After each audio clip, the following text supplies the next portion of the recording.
This is problem 9-72. It's on page 482. Locate the center of mass, x bar, y bar, z bar, of the homogeneous block assembly. So they give us some dimensions there. I'll copy down the relevant information. I'll make a figure here so we can discuss this. So it consists essentially of a block and another block, and then a prismatically shaped piece, something like that. Okay. I called this section 1, 2, and 3. The x-axis comes out this way, y-axis here, z-axis up. Dimension on this side is 0.55 meters. They give it in millimeters. Either way you go, if you convert to millimeters or stick with, or I'm sorry, if you convert to meters or stick with millimeters, the number, you have to use scientific notation for this problem. Anyway, so 0.15 meters. You know what? All of these are meters. All are in meters.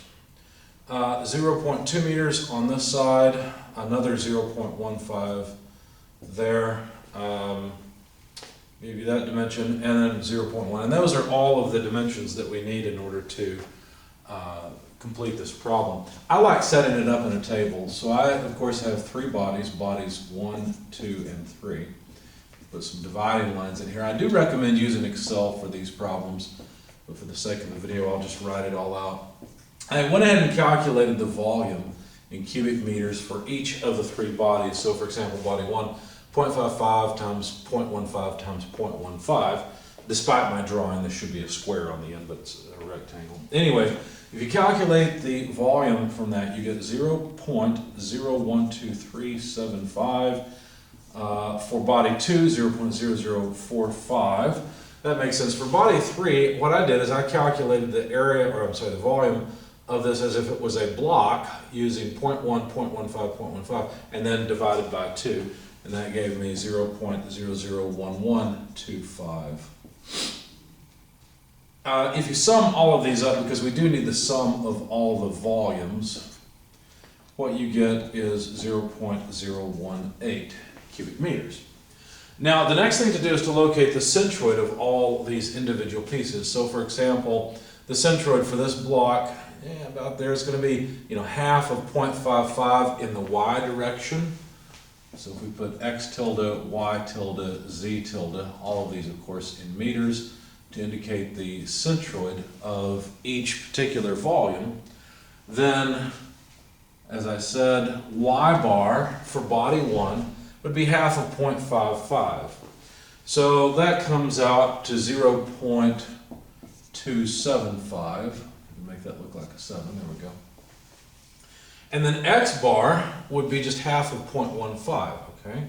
So if we sort of, I don't know the best way to do this. If we put this in a shaded line, then you can begin to see that this point, if we went along x, we'd go to the middle of this back face and then go down.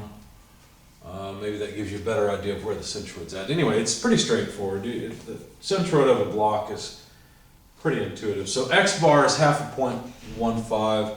That's 0.075 meters. And then z bar, same thing, is halfway up. So 0.075 for that body. Body 2, you have to be a little more careful because, of course, you've got to offset it by 0.15 in the x direction. And of course, its centroid is going to be out at, 0.55 minus 0.1, so 0.45 on the y. Anyway, doing all of the math, as I said, 0.450 on the y, 0.225 on x, so 0.15 plus half of 0.15, and then z bar 0.075. Not a surprise that it has the same, or its centroid's at the same height as body 1. Body 3, of course, would have its centroid at that same elevation, but it's not, it's a prism, so its centroid will be up at a third of that height, so about 50 thousandths of a meter.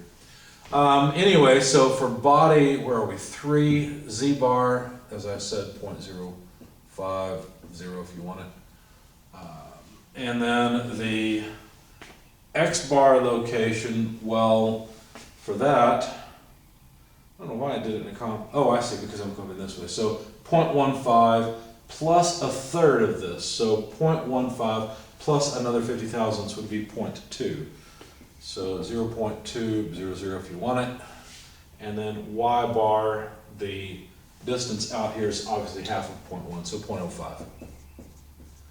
So there's the location of the centroid of each of these. Now I'm out of space on the board, so let me repeat down here bodies 1, 2, and 3 and calculate the product of x tilde v. Okay, so that'll be the moment of each volume about an axis. So for example, the x bar or x tilde distance is along this way, so this will be the moment of the body about the y-axis. Now, of course, we still use x tilde, right, because that's the moment arm about the y-axis. So let's see. By the way, you could sum moments about the z-axis instead and get the same result. But I think intuitively it's easier for us as human beings to think of these as being pulled down by gravity, when really what it is we're looking at volume. But anyway, so if you use the moment arm, well, let's not go into that. So x tilde v is going to have units of, well, let's see, meters times meters cubed, so meters to the 4th power. As I said, this becomes fairly small, so all I'm going to do is multiply, for example, in this column, volume times x tilde, and that's how I came up with 9.28125 e negative 4. If you're not familiar with this terminology, it's a shorthand for times 10 to the whatever power. So you don't have to write times 10 every time you write it down. For body 2, it's 1.0125 e negative 3. Again, more scientific notation shorthand, 2.25 e negative 4. Of course, this would be the product of this volume with that location of centroid. Of course, we need to do the same thing, y tilde and z tilde times volume. And what I got for those were, I'll just fill it in, 3.403125 e negative 3, 2.025 e negative 3, 5.625 e negative 5. And then for z tilde times v, so this column multiplied by the volume column, I got 9.28125 e negative 4. And then 3.375 e negative 4 and 5.625 e negative 5. Now, of course, what we're going to do is calculate the centroid of the composite body x bar. See, x tilde is the centroid of the individual bodies. X bar is the centroid of the composite body. We'll calculate that by taking the sum of all the x tilde v's divided by the sum of the volume. Now, we've got the sum of the volume already, but we need to add up each one of these columns because our method for calculating the centroid along the y-axis and the z-axis is the same. We just take the ratio of some sums, and that's it. So obviously the denominator is going to be 0.018 in all cases. That's the total volume. And of course, let's think about units at least for one of these. That would be cubic meters. And then we need the sum of the x tilde v's. And what I got when I added that was 2.1593125 e negative 3. So plug all that in here. Of course, the units are meters to the 4th. And so what happens is all the units except for 1 meter cancels. And you get x bar of right about 0.120 meters. Since they gave us millimeters initially, I went ahead and converted that. Just move the decimal place over 1, 2, 3 places, and you've got millimeters from meters. So summing the y bar or y tilde v's and z tilde v's, you get 5.484375 e negative 3 for y tilde v and 1.321875 e negative 3 for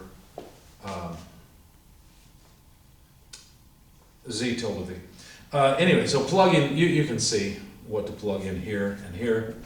And then the numbers you get at the end are 304.7 millimeters or so. These are rounded off, of course. And 73.4 millimeters. And of course, this is after conversion, right? One of these, the units here are both meters. And so when you plug them in here and here respectively, you'll get an answer in meters just as I did here, but then you convert it to millimeters, and that's the end of the problem. So the centroid, where did it end up being? Well, what's 120 millimeters? Well, it's 0.12 meters along X bar. Well, let's see, here's 150, and so it ended up right about there. That makes sense, right? Most of the volume is in body one, so the fact that it's weighted towards body one makes a lot of sense. How about Y bar along the Y axis? Well, this block is bigger than that prism, so I expect it to be past the halfway mark. Where is the halfway mark on that block? Let's see, Y tilde is at 0.275. Sure enough, it's at 304.7, so I'm happy with that answer. It makes sense. I think it's okay because it's beyond, it's where I expected the centroid to be. It's beyond this point along the y-axis.